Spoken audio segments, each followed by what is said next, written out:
I'm currently working on a feedback video in regards to the narrative aspects and why I think it's good, but not peak like every creator and streamer kinda seems to think. I'll talk about that there, but right now I want to talk about what I appreciate in this quest, and that was the beginnings of setting up a thematic idea of our place in humanity, us as contradictory beings, and our deeper existential questions we have and the things tied to it. I personally always like this in games, because it's a question we think about probably every day. As you work your unfulfilling job barely making ends meet, with fat cats at the top benefiting from your single as hell and miserable loop of duty to the dollar, you sit in the shower asking, what is the purpose? It's a topic that asks a long list of questions we'll seemingly never answer, but we can explore options on views through media. In Wuthering Waves' case, it's being asked and presented through different character perspectives.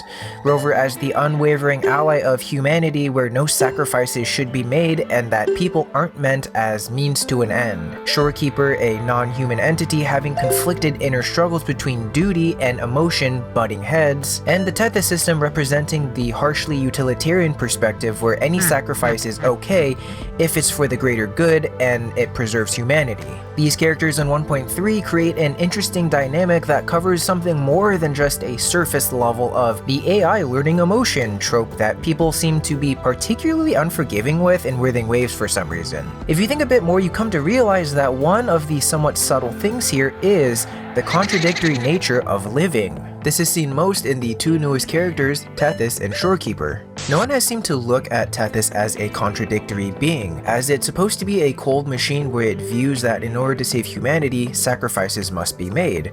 It states that emotions are unnecessary for survival, but that was especially wrong for Tethys. Emotions are part of the puzzle for what may cause or fuel laments to happen or strengthen. It's what causes phantoms to be seen when retroact rain happens. It's what Crownless is made up of, frequencies that embody war and the thirst for victory, the fear and the resentment for casualty. It's also the very thing that Tethys needs to do calculations and so that it can remain as a highly accurate lament forecaster. So to say that emotions aren't necessary for survival, that isn't true since their predictions rely on those very emotions. Without those emotions, it cannot have the data sets or the ability to do its prime function, averting laments and preserving humanity. It's at odds with each other, but it doesn't seem to see that. I'm sure most read it as like, when it comes down to it, you gotta make the hard decisions. But when you read a bit more into it and tie it into a thematic element, you can see that there can be another way of reading this. Not only that too, but it clearly needed some kind of emotional core. From my understanding, Shorekeeper and Rover were the two most prime candidates for highly accurate and continuous stability.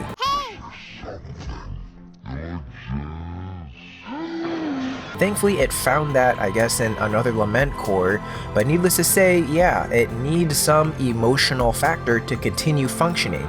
It literally is necessary for its own survival. Shorekeeper 2, I think, is literally shower thoughts or 2 AM laying in bed thoughts, but as a sexy being. As she's supposed to be the emotional vessel, which, by the way, is what she's translated to apparently in Japanese and Chinese, but was localized to just core when talking about this aspect. So that's part of why I think people are confused by Shorekeeper. But anyways, she's supposed to be a vessel for the emotions, while at the same time this artificial being that's supposed to carry out her duty despite the yearnings for wanting to understand these emotions. She was created as no more than a tool, but her function was to absorb a very complex human thing, and those feelings contradict with her function. I am the guardian of the Black Shores, the core of Tethys. I was created for this purpose. You made me realize that protecting the Black Shores isn't my only duty. Because there is more to life than duty. Tie into how Tethys essentially does something similar to gain-of-function research, you can't help but see the potential immorality in it. Create disasters or the conditions for them so you can study them? That will always be extremely risky, so her knowing that the Tethys uses the lament and that Rover also disapproves of this method, how would you feel knowing that you, as a vessel, are the second stepping stone in the destructive ripples that create these haunting emotions which you must carry? It's that continuous Mobius loop of creation, despair, and ever closer yet never perfect predictions. Will there ever be a perfect prediction, which is by definition contradictory on its face? If you look at her backstory, she muses about how humans are these contradictory beings. Why do they cry in both joy and sorrow? Why do their actions so often contradict their desires? Why pursue something they know they'll regret or persist in the impossible?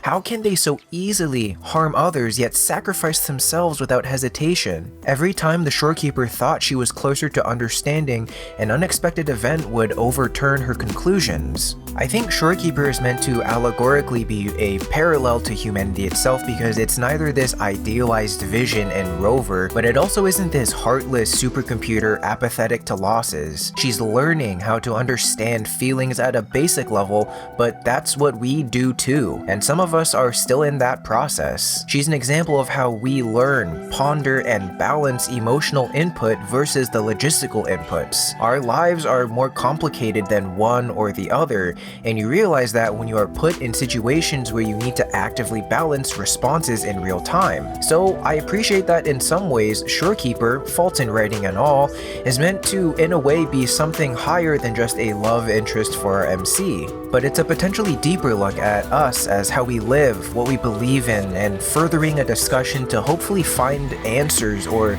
a solution as to what our existence as complex, confounding beings are. But this is all just my takeaway and my literary closer look at things. This has been really bugging me for a while since I've written and thought about this a lot in my past and I still have no answer. So seeing it presented before me in a game that I really enjoy just really resonated with me. But let me know if you have answers or if there was another perspective you took. Like and sub. In any case, I appreciate you. Thank you for letting me take your time and be safe out there. Because there is more to life than duty.